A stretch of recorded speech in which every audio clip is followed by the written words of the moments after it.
AP high court ఎగ్జామ్లో history అంటే భయమా? మొత్తం సిలబస్ చదవడానికి టైం లేదా?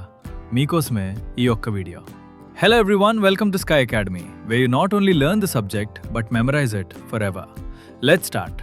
ఫ్రెండ్స్, మీ చేతిలో ఇప్పుడు నేను చూపిస్తున్నది మామూలు మెటీరియల్ కాదు. ఇది స్కై అకాడమీ టీం గత హైకోర్టు మరియు జిల్లా కోర్టు పేపర్లను క్షుణ్ణంగా అనలైజ్ చేసి ప్రతి పేజీ నుండి ప్రశ్నలు వచ్చేలా తయారు చేసిన ఒక హై ఈల్డ్ బ్రహ్మాస్త్రం. ఈ కంప్లీట్ హిస్టరీ మెటీరియల్ మీకు ఫ్రీగా మన టెలిగ్రామ్ ఛానల్లో అందుబాటులో ఉంది. వెంటనే డౌన్లోడ్ చేసుకోండి. ఇందులో మనం ఫస్ట్ పేజ్లో చూస్తే ఆంధ్ర హిస్టరీలో శాతవాహనులతో మొదలవుతుంది. వీళ్లను ఆంధ్ర జాతీయులు అని కూడా అంటారు. స్థాపకుడు సిముకుడు, వాళ్ల రాజధానులు ప్రతిష్ఠాన మరియు ధాన్య కటకం, వాళ్ల ఒఫిషియల్ లాంగ్వేజ్ ప్రాకృతం. ఇది ఎగ్జామినర్కి చాలా ఇష్టమైన టాపిక్. ప్రతి పాయింట్ ఒక bit. Got it? AP high court aspirants కోసం బ్యాచ్ స్టార్ట్ అయింది. ప్రతి సబ్జెక్ట్ డెప్త్ గా ఎన్సీఆర్టీస్ అండ్ స్టాండర్డ్ కంటెంట్ ని కరెంట్ లింక్డ్ డైనమిక్ కంటెంట్ తో కనెక్ట్ చేస్తూ మంచి మెమరీ హింట్స్ తో ఈజీగా గుర్తుపెట్టుకునేలా వీడియోస్ బ్యాచ్ లో ఉన్నాయి. మైండ్ మ్యాప్స్, ప్రింటబుల్ పీడిఎఫ్స్ మరియు మన దగ్గర ప్రతి టాపిక్ కి సబ్జెక్ట్ వైజ్ గా 3D టెస్ట్లు కూడా ఉంటాయి.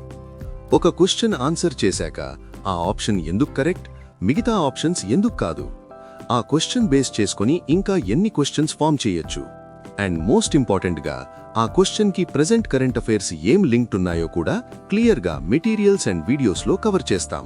దీన్నే అనేది proper strong hold preparation and revision అని చెప్పొచ్చు. చాలా తక్కువ ప్రైస్ లో ఈ బ్యాచ్ అవైలబుల్ గా ఉంది. లింక్ డిస్క్రిప్షన్ లో ఉంది.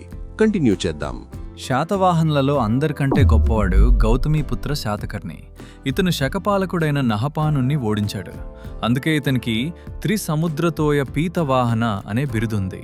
అంటే ఇతని గుర్రాలు 3 సముద్రాల నీళ్లు తాగేవని అర్థం. ఎంత పవర్ఫుల్ కదా.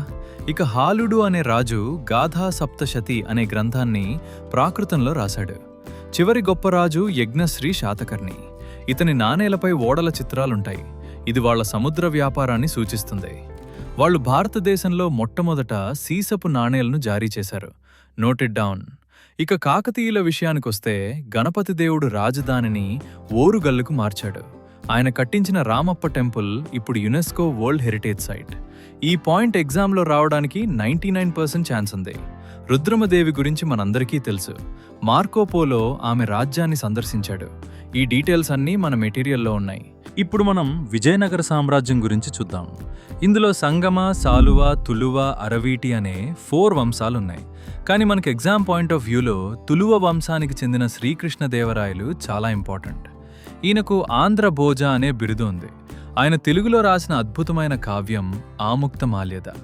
ఆయన ఆస్థానంలో అష్టదిగ్గజాలు అనే 8 మంది కవులు ఉండేవారు. వాళ్ళల్లో అల్లసాని పెద్దన ముఖ్యుడు. బాబర్ తన ఆత్మకథ బాబర్ నామాలో కృష్ణదేవరాయలు భారతదేశంలో అత్యంత శక్తివంతమైన రాజు అని పేర్కొన్నాడు. అంటే ఆయన గొప్పతనం ఆలోచించండి. ఇలాంటి కాంప్లెక్స్ టాపిక్స్ని, రాజుల పేర్లని, వాళ్ళ రచనలని గుర్తుపెట్టుకోవడానికి స్కై అకాడమీ యాప్లో అద్భుతమైన మెమరీ హింట్స్తో కూడిన కోర్సులున్నాయి. ఒక్కసారి మా కోర్సుతో చదివితే రివిజన్కి ఎక్కువ టైం పట్టదు. చెక్ ఇట్ అవుట్ నా. మన మెటీరియల్లో పేజ్ 3కి వస్తే స్వాతంత్రోద్యమంలో ఆంధ్రుల పాత్ర గురించి ఉంటుంది. ఇందులో ప్రతి టాపిక్ ఒక ఎక్స్పెక్టెడ్ క్వశ్చన్. ముఖ్యంగా వందే మాతరం ఉద్యమం. బిపిన్ చంద్రపాల్ మన కోస్తాంధ్రకు వచ్చినప్పుడు ఈ ఉద్యమం ఊపందుకుంది. ఇక అల్లూరి సీతారామరాజు నేతృత్వంలోని రంప విప్లవం 1922-24 మధ్య జరిగింది. అటవీ చట్టాలకు వ్యతిరేకంగా జరిగిన ఈ పోరాటంలో ఆయన్ని 1924లో బ్రిటిష్ వాళ్ళు చంపేశారు. దుగ్గిరాల గోపాలకృష్ణయ్య గారి చీరాల పేరాల ఉద్యమం గురించి ఎంత చెప్పినా తక్కువే. మున్సిపల్ పన్నులకు వ్యతిరేకంగా ఊరినంతా ఖాళీ చేయించారు. ఈయనకు ఆంధ్రరత్న అనే బిరుదుంది. పెదనందిపాడు పన్నుల నిరాకరణ ఉద్యమం కూడా చాలా ముఖ్యమైనది. ఈ మూవ్మెంట్స్, లీడర్స్ అండ్ ఇయర్స్ అనేవి ఎగ్జామ్లో ఖచ్చితంగా వస్తాయి. ఈ వీడియో మీకు నచ్చితే వెంటనే ఒక లైక్ కొట్టి మీ ఫ్రెండ్స్కి షేర్ చేయండి. ఇలాంటి రీసోర్సెస్ ఇంకా చాలా వస్తాయి. ఆంధ్ర రాష్ట్ర ఏర్పాటు అనేది ఒక పెద్ద కథ. దీని క్రొనాలజీ చాలా ఇంపార్టెంట్. మన మెటీరియల్లో స్టెప్ బై స్టెప్ ఇచ్చాను చూడండి. ఫస్ట్ 1913లో బాపట్లలో మొదటి ఆంధ్ర మహాసభ జరిగింది. ఆ తర్వాత 1937లో కోస్తాంధ్ర, రాయలసీమ నాయకుల మధ్య శ్రీబాగ్ ఒడంబడిక జరిగింది. కానీ 1948లో ధార్ కమిషన్, జేవీపీ కమిటీ భాషా ప్రయుక్త రాష్ట్రాలను తిరస్కరించాయి. ఆ తర్వాతే అసలు కథ మొదలైంది. పొట్టి శ్రీరాములు గారు 58 రోజుల నిరాహార దీక్ష చేసి డిసెంబర్ 15, 1952న అమరులయ్యారు. ఆయన త్యాగ ఫలితంగా అక్టోబర్ 1, 1953న ఆంధ్ర రాష్ట్రం ఏర్పడింది. రాజధాని కర్నూలు. మొదటి ముఖ్యమంత్రి టంగుటూరి ప్రకాశం పంతులు. ఆ తర్వాత 1956లో తెలంగాణతో కలిసి ఆంధ్రప్రదేశ్ ఏర్పడింది. ఈ డేట్స్, పేర్లు, ఈవెంట్స్ అన్నీ నోట్స్ చేసుకోండి. ఇక లేటెస్ట్ హిస్టరీకి వస్తే ఆంధ్రప్రదేశ్ పునర్విభజన చట్టం 2014. ఇది కరెంట్ అఫైర్స్తో లింక్ అయిన టాపిక్ కాబట్టే ఎగ్జామినర్కి చాలా ఇష్టమైన ఏరియా. ఈ చట్టంలో 12 పార్ట్స్, 108 సెక్షన్లు, 13 షెడ్యూల్స్ ఉన్నాయి. ఇందులో కొన్ని సెక్షన్లు మనం తప్పక గుర్తుపెట్టుకోవాలి. సెక్షన్ 5 ప్రకారం హైదరాబాద్ గరిష్టంగా 10 సంవత్సరాలు ఉమ్మడి రాజధానిగా ఉంటుంది. సెక్షన్ 31 ప్రకారం ఉమ్మడి హైకోర్టు గురించి చెప్పారు. మనకు ప్రత్యేక హైకోర్టు అమరావతిలో జనవరి 1, 2019 ఏర్పడింది. ఇక మోస్ట్ ఇంపార్టెంట్ సెక్షన్ 90. దీని ప్రకారమే పోలవరం ప్రాజెక్టును జాతీయ ప్రాజెక్టుగా ప్రకటించారు.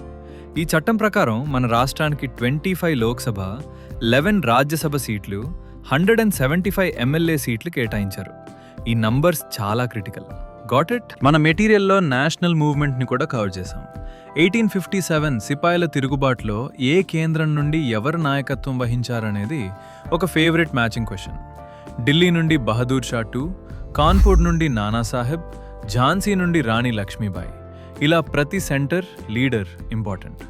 అలాగే ఇండియన్ నేషనల్ కాంగ్రెస్ సమావేశాలు. 1885లో బొంబాయిలో మొదటి సమావేశం జరిగింది. అధ్యక్షులు WC బానర్జీ. 1907 సూరత్ సమావేశంలో కాంగ్రెస్ అతివాదులు, మితవాదులుగా చీరిపోయింది. మళ్ళీ 1916 లక్నో సమావేశంలో కలిశారు. గాంధీజీ అధ్యక్షత వహించిన ఏకైక సమావేశం 1924లోని బెల్గాం సమావేశం.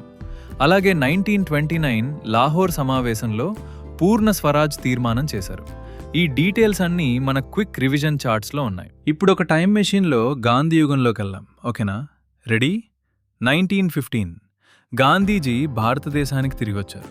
1917 చంపారన్ సత్యాగ్రహం, ఆయన మొదటి శాసనోల్లంఘన ఉద్యమం. 1918 అహ్మదాబాద్ మిల్లు సమ్మె, ఆయన మొదటి నిరాహార దీక్ష. 1919 రౌలట్ చట్టం, జలియన్ వాలా బాగ్ దురంతం. 1920 నుండి 22 వరకు సహాయ నిరాకరణ ఉద్యమం, చౌరీ చౌరా సంఘటనతో దాన్ని ఆపేశారు. 1930 దండి యాత్రతో శాసనోల్లంఘన ఉద్యమం ప్రారంభం. 1942 క్విట్ ఇండియా ఉద్యమం, డూ ఆర్ డై నినాదం. ఈ క్రొనాలజీని గుర్తుపెట్టుకోవడం కష్టంగా ఉందా? స్కై అకాడమీ యాప్లో దీనిపై కంప్లీట్ వీడియో లెక్చర్ ఉంది. ప్రతి ఈవెంట్ని ఒక కథల, మెమరీ హింట్స్తో ఎక్స్ప్లెయిన్ చేశాం. ఒక్కసారి చూస్తే జీవితంలో మర్చిపోరు. ఏన్షియంట్ ఇండియాలోకి వస్తే సింధులోయ నాగరికతలోని ప్రదేశాలు, అవి ఏ నది ఒడ్డునున్నాయి, అక్కడ ఏం దొరికాయి అనేది చాలా ఇంపార్టెంట్. హరప్పా రావి నది ఒడ్డునుంది, ఇక్కడ సిక్క ధాన్యాగారాలు దొరికాయి. మొహెంజోదారో సింధు నది ఒడ్డునుంది, ఇక్కడ మహాస్నాన వాటిక, కంచు నాట్యగత విగ్రహం దొరికాయి. లోథాల్లో ఓడరేవు అంటే డాక్ యార్డ్ బయటపడింది. ఇక బౌద్ధ, జైన మతాల మధ్య పోలికలు, తేడాలు కూడా చూసుకోవాలి. బుద్ధుడికి బోధగయలో జ్ఞానోదయం అయితే మహావీరుడికి జృంభిక గ్రామం దగ్గర అయింది. బౌద్ధుల పవిత్ర గ్రంథాలు త్రిపీఠకాలైతే జైనులవి అంగాలు. బౌద్ధ సంగీతను గుర్తుపెట్టుకోవడానికి ఒక సింపుల్ కనెక్షన్ ఉంది. రాజగృహ, వైశాలి, పాటలీపుత్ర, కాశ్మీర్. RVPK. ఈ ఆర్డర్ గుర్తుంచుకోండి. ఇలాంటి మరిన్ని టిప్స్ కోసం మన ఛానల్ని సబ్స్క్రైబ్ చేసుకోండి. సో ఫ్రెండ్స్, ఈరోజు మనం ఏపీ హైకోర్టు ఎగ్జామ్ కోసం తయారు చేసిన ఈ హై ఈల్డ్ హిస్టరీ మెటీరియల్ గురించి చాలా డీప్గా చూసుకున్నాం. ఓకేనా? ఈ వీడియో యొక్క క్లాస్ రూమ్ నోట్స్, ప్రింట్ చేసుకోవడానికి రెడీగా ఉన్న complete study material sky academy Telegram ఛానల్లో షేర్ చేస్తాను. వీడియో చూసిన తర్వాత డౌన్లోడ్ చేసుకుని రివిజన్కి యూజ్ చేయండి.